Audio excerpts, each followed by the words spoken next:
Hello from Brianna K. For this sweater sleeve pattern, I am working a embossed rib stitch pattern.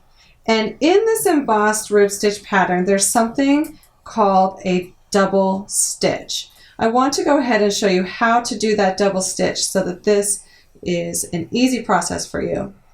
Now that I am to the point where I need to start working some stitches for this embossed rib, I will purl my first stitch, and my next stitch is going to be the double stitch.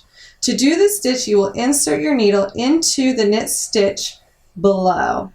So not the one that's on your left-hand needle, the stitch below. Yarn over and pull up and let that slip off the left needle to complete the stitch. Purl my next one. To do a double knit, I insert below, pull the yarn through and off the left needle.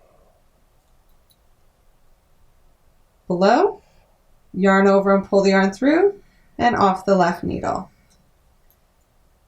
That is the double stitch.